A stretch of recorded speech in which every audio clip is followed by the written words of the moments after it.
A critical review. When we do a critical review, what we are basically doing is not much different from what a movie critic would do. So recently, my husband and I decided to watch Dark Phoenix. Now, this movie has been out for a while already, and we chose not to watch it because we heard a lot of bad ratings about it. My husband and I enjoy watching the Marvel series and also DC comic series, and so we really just enjoy watching these type of superhero movies. And because the reviews were bad, we decided we were not going to watch this movie, Dark Phoenix, which is one of the X-Men series. So due to the quarantine, we were, looking for movies to watch, and we decided to go ahead and give it a try despite of all the negative reviews. And so, and to our surprise, we actually enjoyed this movie thoroughly. And we have our own critique of the movie, and so we have our own opinions. Now, when you write a critical review paper, you are doing very much what movie critics do. They critique movies. And so for you, as a reader, you would be critiquing an article that was written by an author. And so I use this analogy to help you prepare for your final project. You are going to be using your critical thinking skills that you have learned this semester, and you are going to critique an article that you will be reading. And what you're doing is going to be very similar to what a lot of people do when they watch movies. They critique movies. So when we critique a movie, when someone critiques a movie, okay, they usually provide a brief summary of the movie, but does not give away all the good stuff, okay? Like the climax of the movie, some of the twists and turns of the movie, you leave all those things out, okay? When you critique a movie, you also provide an overall opinion of the movie. You also critique the storyline. You can critique the actors, maybe the videography. You might even critique the director's choices, okay, that he or she made about the movie. Critique anything that relates to the movie, okay? But one of the things that I want to clarify when we use the term critique, okay, is that when you critique, it's not to be negative. A critique can be both positive and negative feedback. So the connotation of critique is typically negative, but when you critique something, you are providing both positive and negative feedback, okay? So now let's transition to the assignment in your final assignment. What is the purpose of what you're going to be doing, okay? Well, when you read an article in this assignment, I'm going to ask you to critically review an article. And critically reviewing an article is like exactly what we're talking about when it comes to a movie. You are critically reviewing a movie. So instead of a movie, in this case, as readers, you are reviewing an article. The whole purpose of this is to get you to think like a critical thinker, to be a critical thinker as you review an article. And what do critical thinkers do? Critical thinkers recognize if the article is academic or non-academic. This way you can determine if the information that you are reading in this article is reliable or not reliable. As a critical thinker, you are also analyzing the author to determine if he or she is credible. You, as a critical thinker, you ask yourself, does the author use mostly facts or opinions to support the argument? You also ask, what types of evidence does the author use, and are the evidence reliable? So these are just some of the things that you do as a critical thinker. We're going to look at all the different components of what you will be doing in this assignment as you critically review an article, okay? So I want to differentiate the difference between a critical review versus a research. Many of you are familiar with a research paper. You've done it in high school. You've done it in many of your other classes. I want to clarify that this is not a research paper. So I'm going to say that again. Your final assignment here is not a research paper. I'm not asking you to do research, okay? I want you to do a critical review paper. And so I'm going to explain the difference so that you understand what I want you to do. And then you also understand the difference between the two so you don't get yourself confused, okay? So when you write a critical review paper, you are going to check for a few facts that the author has given you, but you don't really need to do like extensive research, okay? Versus for research, you go to a library, you use online resources, and you try to find out as much as possible about the subject, okay? That's what a researcher does. For a critical review paper, your ultimate goal for a critical review paper is to evaluate the argument presented by the author and not try to persuade the reader of your point of view. All you're doing is truly evaluating the argument, okay? And evaluating is looking at, does the author use sufficient evidence? What types of evidence does the author use? Is the author credible? All of those, all the things that we've been doing all semester long, the goal is to evaluate the argument or evaluate an article. Now, when you do research, the goal is to synthesize all the information, okay? And present your own perspective on the topic of the paper. And to synthesize is basically to get all the information that you have read from all different types of articles and then put them all together and organize it in a way that makes sense, and then you present the research. So that is, which we're not going to be doing any of that at all, okay? When you do a critical review, you don't solely rely on the topic, okay? Solely focus on the topic, but you focus on how the author presents his or her argument. So you're not really, if you're reading an article about abortion, okay? Yes, you want to know some stuff about it, but you're not going to do extensive research. You're really going to focus on the critical review paper on how the author made his or her argument, what types of evidence they use to convince us of their argument, okay? Versus for a research paper, your research is going to focus on, and your essay supports a thesis statement, and then you formulate on the basis of the extensive reading that you've done, okay? And so this is what makes both papers different. A critical review is going to be typically only, a page to 2 page long, versus a research paper can go up to 10 to 15 pages long. So yay, be grateful, because we are not doing a research paper. So you're not going to have to feel burdened to write this huge paper. Your critical review, if you were to write a paper, which that's one option, okay, it would only be about 1.5 pages long, okay? So that is the good news for writing a critical review paper.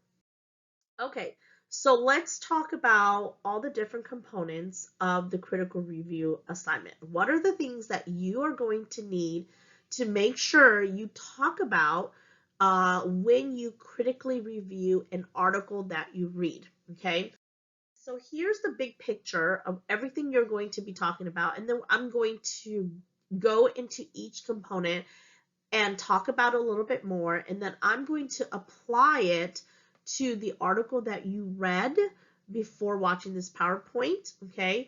And so that way you can see how I have critically reviewed the article that we read for this assignment. Okay, so let's look at all the different components in a critical review. We're going to first have a thesis. We'll talk about what that is. You're going to write a summary of the article. You are going to talk about the author's credentials and background. You will also identify the author's stance. You will identify the author's purpose. You will identify the author's intended audience. You will tell me what type of article you think this is. Is it academic article or non-academic article? You would tell me what types of evidence the author uses to support his or her conclusion or argument. You will identify if the author uses facts or opinions or both. You will overall tell me what are some of the weaknesses of the article, and then you also tell me what are some of the strengths of the article. And finally, you're going to tell me what you think the reader's reception of the article. And we'll talk about what that is also, okay? And so these are all the key components that you will need to make sure you have in this critical review assignment. All right, so let's go ahead and look at what these components are and how do we apply them in the article that you had just read on George Washington's leadership. Okay, so let's talk about the thesis, okay? So the thesis is like all theses you always write. It is the one sentence that tells us what the whole entire paper is going to be about. In this case, when you write a thesis for a critical review, your thesis is going to be the one sentence that tells us what your overall opinion is of the article, okay? So, and your thesis should only be one sentence. Do not give me a paragraph long. And your thesis should always be sort of like if you were to write in a paper, the last sentence in your introduction. So in this article, in the George Washington leadership article, my thesis for the article is this is an opinion-based paper in which the author provides narratives and what others have said of George Washington's personal qualities as a leader. This is my overall opinion of what I thought of what the paper is, okay? When I write a summary, this is what we've been working on quite a bit, okay, is your summary. Key points from the article, or should I say the main ideas. Your summary should always only really be one paragraph long, okay? So in this case here, the summary for the George Washington article is George Washington tried to win independence for Americans. There were 3 personal qualities George Washington displayed. He was a good leader because he selected his associates carefully and instilled confidence in those around him. He also had good judgment and prudence. Finally, he displayed determination to see Americans succeed. Okay, that's it. It's my summary. Notice I only have about 6 to 7 sentences because these were all the main ideas from the paragraphs. And remember, it is only it's much shorter than the whole entire article. Okay, the next component is the author's credentials and background. And so this should be very much review to some of you, okay? Actually to all of you. But if you've been doing all your assignments all semester long, this should be very much review to you, okay? So remember when we talk about the author's credentials, we're looking at, you may have to do some research about the author and then gather as much information as you can about the author. And most importantly, not only are you going to be listing the author's credentials, but you need to tell me if you think the author is reliable. So in this article, George Washington's leadership, some of the things that I was able to find about the author was that these were his credentials, is that he is the president of Leadership Excellence, which is an organization.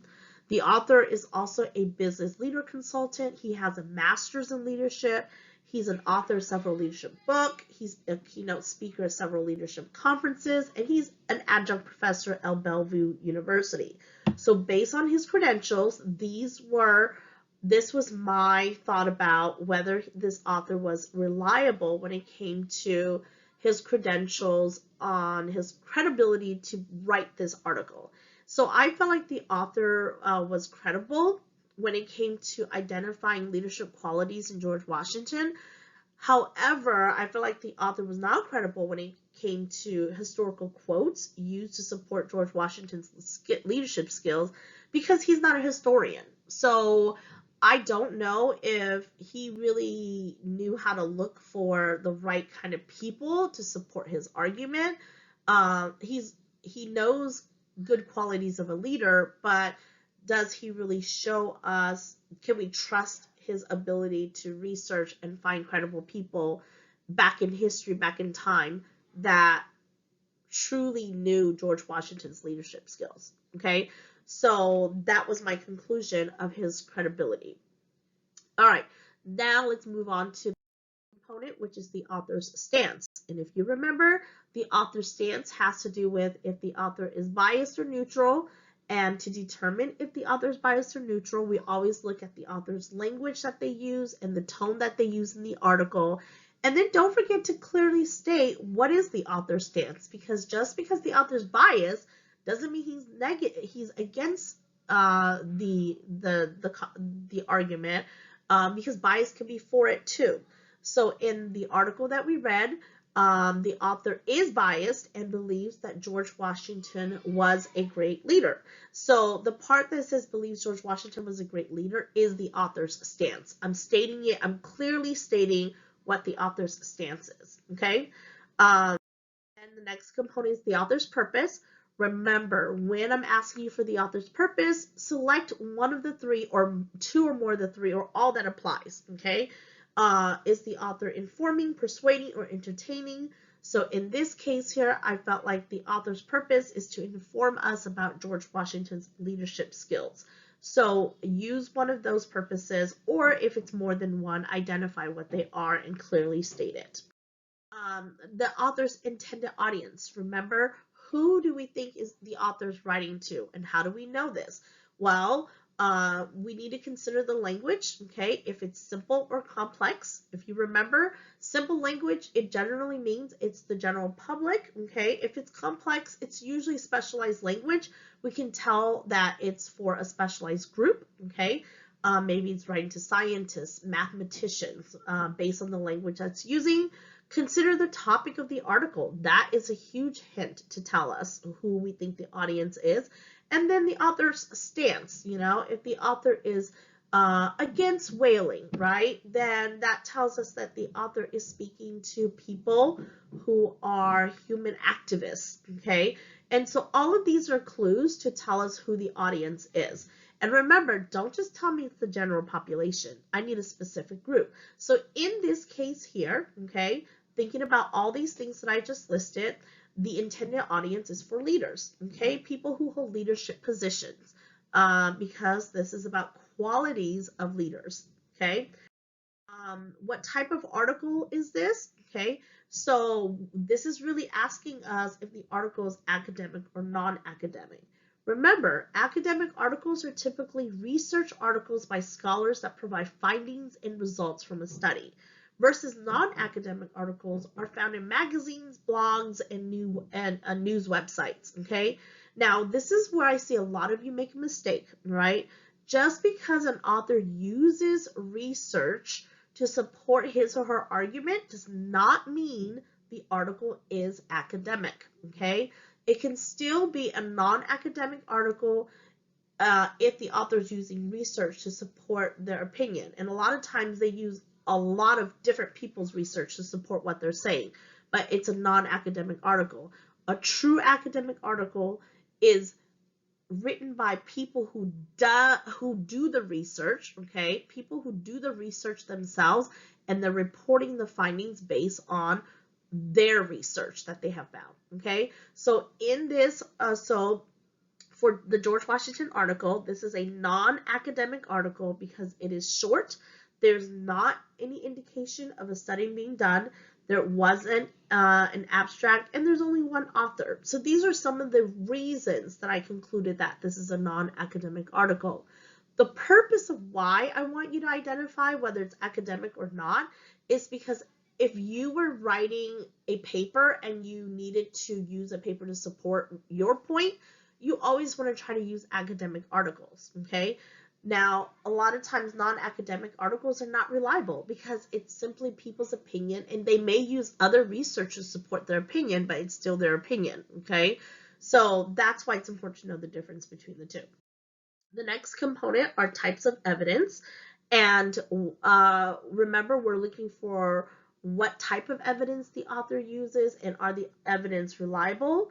And in this case here, the author uses quotes of people who were reliable, who are able to testify George Washington's leadership qualities, and these people were from the time of George Washington. However, the author cannot confirm these people's credentials, okay? So that, as a critical thinker, I need to look, okay, so they have quotes from people, but are these quotes reliable? Are these people reliable? So this kind of goes back to our lesson about types of evidence. Okay? All right, uses of facts or opinions, and this is where we ask ourselves, does the author use mostly facts in the article? Does the author use mostly opinions in the article? And when an author uses mostly opinions, then it weakens the argument, and vice versa when an author uses mostly facts. So what did we think that the author used mostly? Or was it a balance of both? And so in this article, I felt that although the author does use some facts to support his argument, he uses mostly opinions about what kind of leader George Washington was. Okay? All right, now we're getting to the last couple of pieces towards the end of our components. Okay, what are some weaknesses of the article? So overall, what were some weaknesses? And usually this is your opinion. Make sure though you provide reasons to support your opinion. If you think there were a lot of weaknesses, give me reasons or evidence from the text to support your opinion. Now, if you really liked the article and you felt like there weren't any weaknesses, you need to make sure it's okay to state and say that I really didn't feel like there were any weaknesses in this article. It was excellent. Well, if you state that, then when you get to the part about the strengths of the article, you better blow this out of the water. I mean, you better tell me all the strengths that there are, okay? So you just really need to, if you're telling me there were no weaknesses, then what you're implying is this article was fabulous. So when I ask you for what made this article fabulous, you better have a lot of things to say about it, and vice versa. So in this article, I did feel like there were some weaknesses. I felt like, first of all, it was mostly the author's opinions, and he didn't provide any other perspectives. I also felt like he needed to build the credibility of some people that he quoted, okay? Again, he gave me names and who they were, but were they credible when it came to them really knowing George Washington? I didn't really feel that way, okay? Again, strengths of the article, exact same thing. What were some of the strengths of the article? Again, this is your opinion. Make sure you give me reasons and evidence to support if you felt like there were strengths in the article. What were some examples? Now, if you felt like there were no strengths in this article, you were like, everything was wrong in this article, okay, then in the previous section where you talk about weaknesses, you better have tons of stuff listed, okay? So in this case, I felt like there were some weaknesses, and I did feel like there were some strengths. So I felt like there were both, okay? So I felt like this article provided a clear central idea for me as a reader that was easy to follow along. And then the author also laid out the qualities that he identified in George Washington, very clear. And for each quality that the author identified, he was able to give like a rationale and some support to defend those qualities. And I thought that was laid out very clearly, and that made it very user-friendly for me as a reader. So overall, I felt like there were some weaknesses, but there were also some strengths in the article. The last component of your paper is, as someone who read the article already, what are some tips and advice you would give to the readers before they pick up this article to read it? Okay, so after reading this article on George Washington's leadership skills, I felt like my tips and my advice to people who have not read this article is, first of all, it is a good read on qualities of a leader. I like the idea of using George Washington as an example to identify these qualities. However, one thing I would tell my readers is to be cautious to research about other perspectives of George Washington, so that way you have a balanced view just because the author is biased, okay? And so that is my final advice and tips to readers about this article. So I hope this gives you an idea of all the components that you will be talking about when you critically review a paper. And then also this will give you an idea of how we apply these components to an article. Okay? All right.